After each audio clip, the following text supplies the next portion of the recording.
Hello, hello and welcome. Welcome to Musical Mondays. I need to put on my glasses so I can see you guys. Hello, welcome.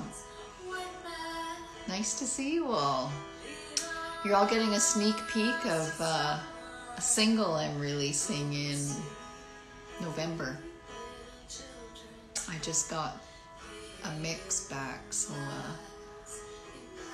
this is Oppenheimer Park, so a little sneak peek while we're waiting for the Instagram machine to tell people that I'm online.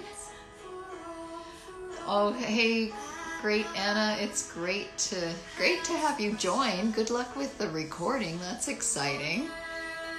Thank you. Oh, it's so nice to see you. Hello, Jenny B. Thanks for joining. I was just telling others that you guys are getting a little sneak peek of a single that I'm releasing in November. So in a couple months' time.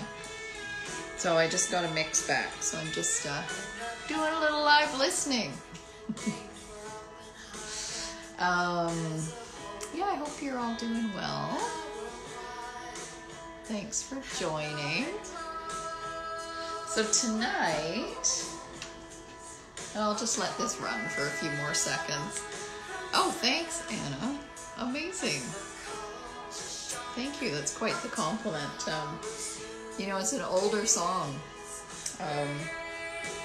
that I wrote when I was quite young, actually, and just kind of brought it out. I've never really recorded it, so it's gonna go on my next album. So, which I'm starting to work on. I'm just starting to book the recording sessions for November and December, so I'm excited about that. Yeah, they are some of the best. Yep. You know, when we were young, yeah, I've got a lot of songs from over the years that have never seen the light of day, so it's nice to be giving them some time. Yeah, so I'm just gonna turn this down. Thank you for listening. And again, welcome to Musical Mondays. So tonight I was going to talk about lyrics and lyric writing. So yeah, and you know, I would love questions in the chat. If there are any questions about lyric writing and poetry. You know, I should mention that Anna who's in the room right now, or she may have left to go back to recording, but Anna's a singer-songwriter, vocalist that I met online over the last year, formerly of New York City, now in Los Angeles, and she also runs a number of playlists on Spotify, which I really appreciated. And has included some of my songs in a poetic singer-songwriter playlist, which is full of some legends and some of my influences, especially on the lyric writing front. So that's amazing. You may want to check out Anna on Spotify and the socials, and also on check out some of her playlists, because she does a really great job at curating playlists. Really appreciate it. Okay, so a question: lyrics first or melody first? You know, I don't really have a set way that I do things. Sometimes it's the lyrics first, sometimes it's melody first. It just really depends. You know, I'm always writing stuff down. Like, where did I put it? I've got my little book here. This kind of is always with me, and it's full of little, I've always got papers falling out of it because it's full of little things that I jot down. So I might have, you know, now that I'm digging into that question, I might, it might be lyrics first, maybe, with me a lot of the time.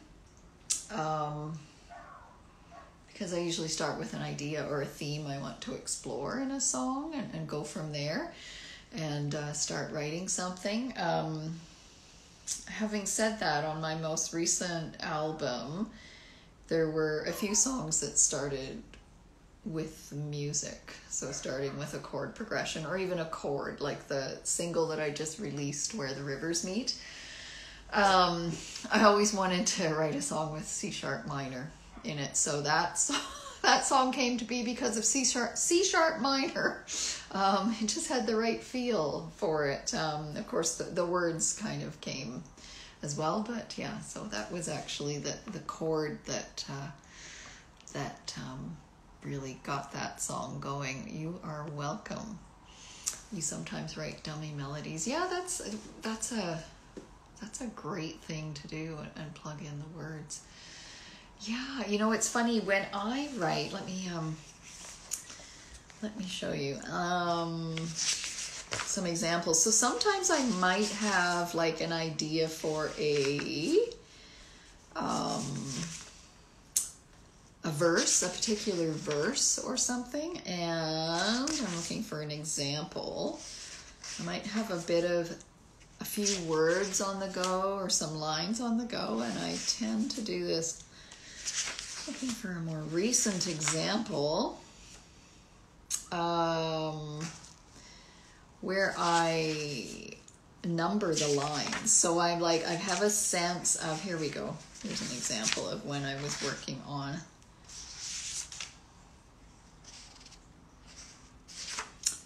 nope, that wasn't what I was looking for.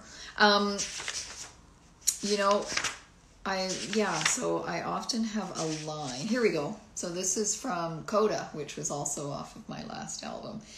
So I'll have a sense like of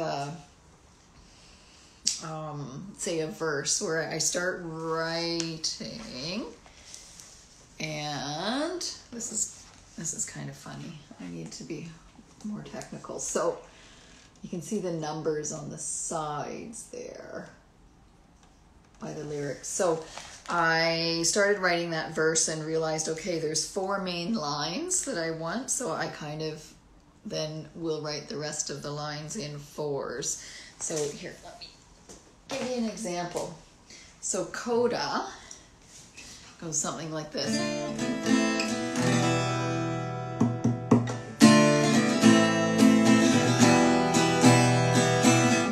How can I lay me down to sleep? Forget the day and let dreams carry me away. Nightmares spill into day, covering up my hopes, scaring love away. And then I go into the chorus, the light goes out in your eyes. Anyway, so it's those 4 lines. How can I lay me down to sleep, forget the day, and let dreams carry me away? So that's 3 lines. Nightmares spill into day, covering up my hopes, scaring love away. So that's 4 lines. And it actually, so I kind of built that song around those 4 lines. So similar to maybe what Anna was saying in terms of writing dummy melodies and then plugging in the words. So what I decided with that song is I kind of had the first verse, and I thought, okay, I'm liking this structure and how it's going with the chords. So I'm gonna do like a 4-line structure. How can I lay me down to sleep, forget the day and let dreams carry me away? Nightmares spill into day, covering up my hopes, scaring love away. When the light goes out in your eyes, it's like a star falling from the sky. So that was the chorus added to that. Thank you so much, Alexandra. I really appreciate that. So the chorus, I really wanted it to be kind of short and to the point. And, you know, the line, when the light goes out in your eyes, it's like a star falling from the sky.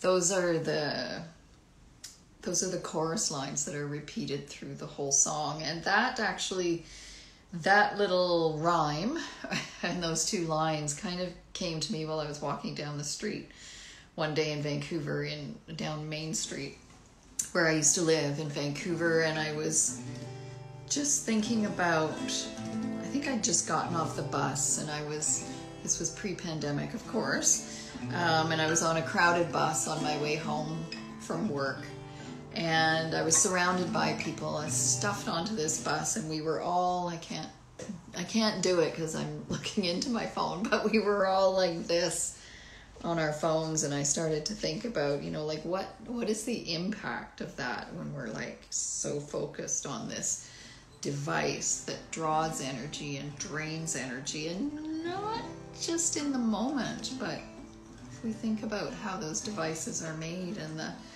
mining practices that happen in third world countries, and just the energy and the kind of the human extraction that goes into resource extraction, it got me thinking about that,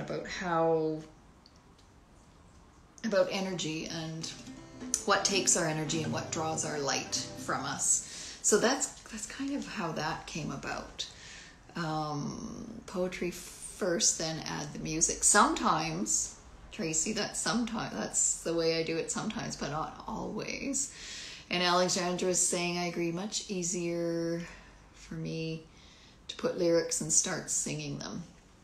Yeah, that definitely works for me sometimes. And I can do it upbeat or downbeat, different styles. Totally. I love this. Thank you for contributing to the chat and telling me what you do. So that's coda a little bit.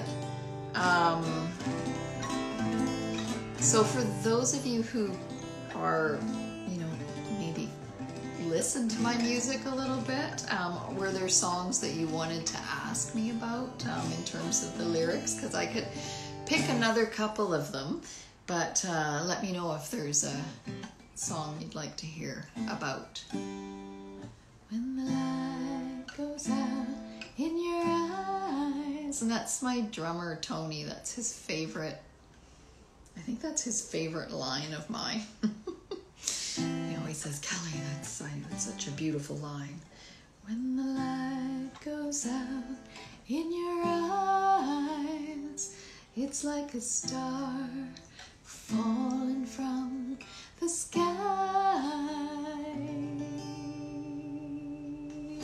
Okay, so maybe I'll think about another song. Let's see, I've got my writing book here, so let's see what else I've got going on here that I can share that might be interesting.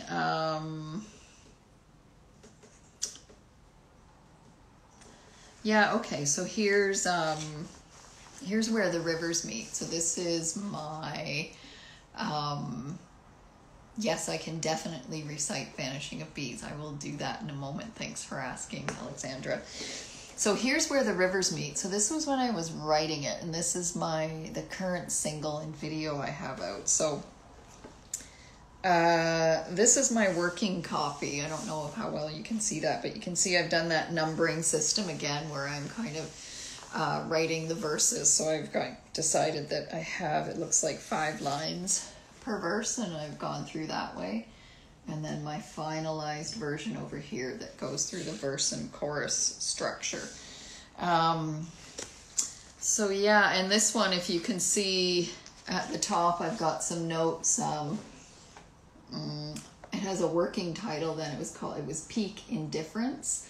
And then at that point, I was reading a lot about. I was thinking a lot about climate change and the climate catastrophe, and I'm reading a lot about this, I'm going to call it a phenomena, but that sounds like a weird thing to say. Peak indifference, where we're just so overloaded with bad news that we become indifferent. And there was a lot of writing. I think there was a big article in the New York Times around the time I wrote this song about how we were seeing peak indifference in North American society, where we were just kind of saturated by bad news and people weren't really paying attention to climate change. So that's kind of what kind of started the idea there, but I forget who I was talking to about the title Peak and Indifference, and I'm glad I listened to them, because somebody said to me, you know, that's maybe too intellectual for, you know, most people. Like, why don't you call it something that appears in the song or kind of speaks to more of the theme of the song or the imagery of the song? So that's where the title, Where the Rivers Meet, came from.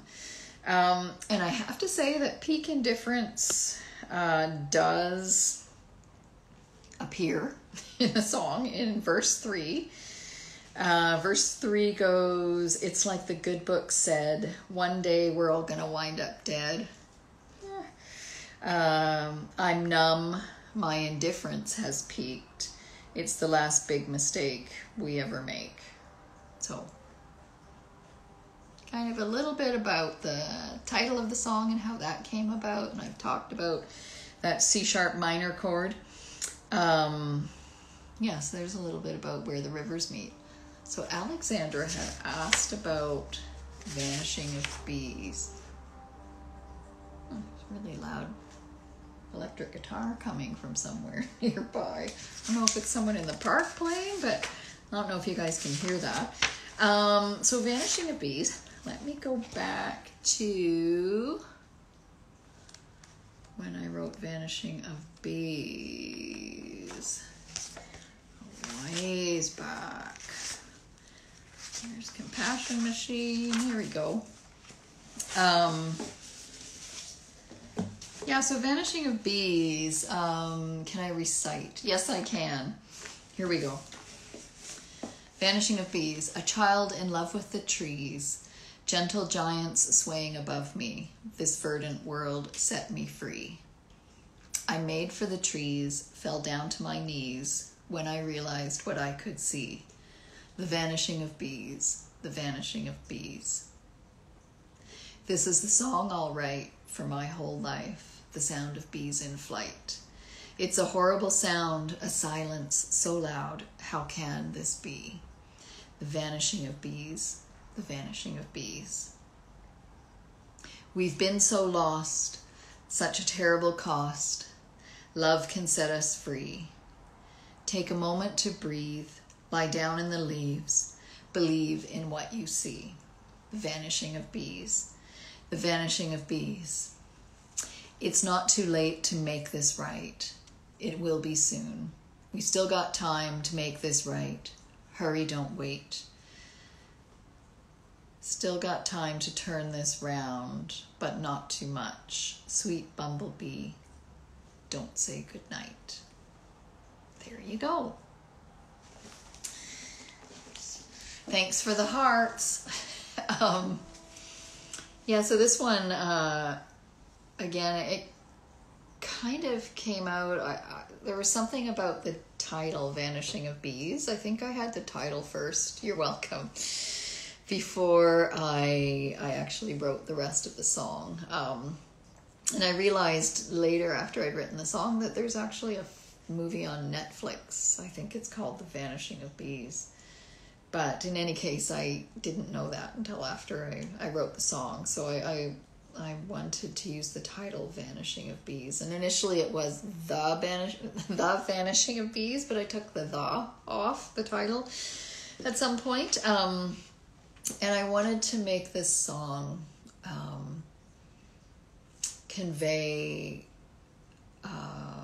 wonder for the world from a child's perspective. So that was really how I focused on the lyrics, was telling the story, or telling the observations of the world through the wondering eyes of a child. And I, remembered myself when I was little, thinking about the wonderful world that we live in, and then I moved to a little later in the song, kind of almost coming of age. I made for the trees, fell down to my knees when I realized what I could see, or coming into awareness of what's happening to the world around us. And then the last verse gets into kind of the adult awareness, and grief almost, and then hope that things can be a little different. So Yeah, thanks for asking about that, Alexandra. Here, I'll sing a little bit of it. I just have to set the guitar capo up. Yeah. I feel lazy. I don't feel like retuning. So I'm not going to. It sounds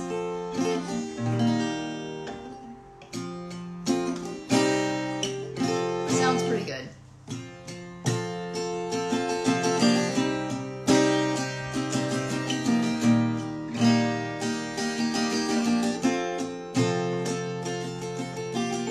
A child in love with the trees, gentle giants swaying above me. This verdant world set me free, and I'm made for the trees. Fell down to my knees when I realized what I could see.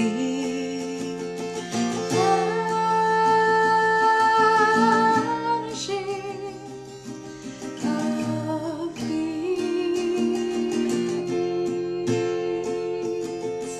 vanishing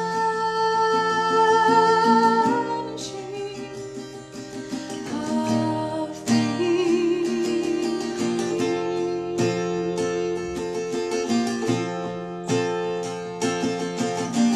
You want me to keep going or talk about another one? We've got about 5 minutes left in the segment. This is a song I'll write for my whole life. The sound of bees in flight. It's a horrible sound, a silence so loud. How can this be?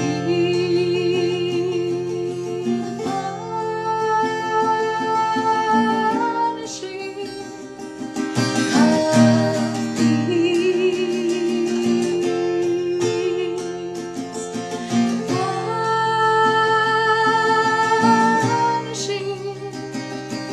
of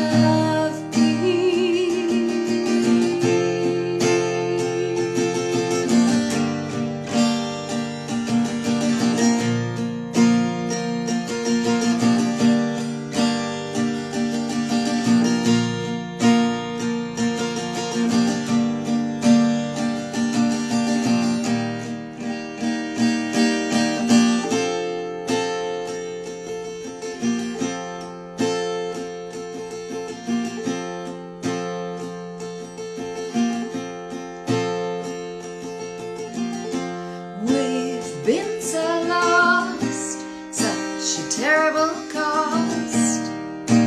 Love can set us free. Take a moment to breathe, lie down in the leaves, believe in what you see. Vanishing of these,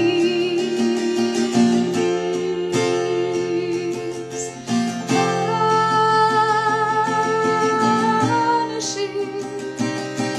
of these.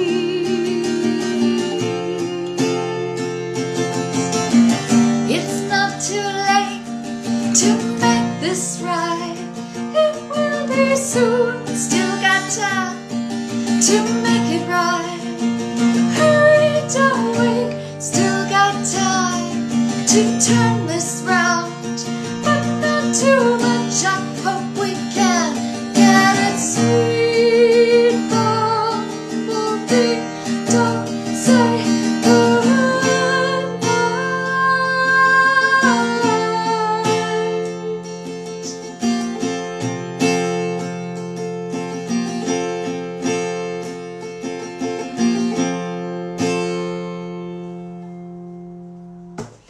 Thank you. Thank you for listening, everybody, and for the hearts. You know, Alexander, it's funny you mentioned that. You're saying I have an EDM version of this song in my head now. Maybe one day I'll reach out to get logistics sorted. Cool. You know what? I was just going to tell you guys, funny you should mention it, that I am going to release an EDM version of this song. I worked with a producer from BC named Atlas to Earth, who's done a remix of Vanishing of Bees. So it's really interesting to hear it, because it really is such a different interpretation of the song. So that will be coming out. I haven't decided on the release date yet, but it won't be 2021. It'll be sometime in 2022. Yeah. Maybe January, February, I'm not sure yet. We'll see, but I'll keep you posted. You heard it first here at Musical Mondays. You know what? I try and keep these under 30 minutes because Instagram is more friendly with videos under 30 minutes. So I will probably wind down and sign off now. Thanks everybody for tuning in. You're amazing, and thank you for joining, Martin. I'm sorry you're joining right at the end. Thanks for joining Musical Mondays, and your questions about the songs and the lyrics were amazing. Great to chat with you all, and thanks for listening, and I hope you'll tune in next week. And I said I would give away some lyric sheets, so if anybody can tell me, just DM me and tell me which songs I talked about tonight.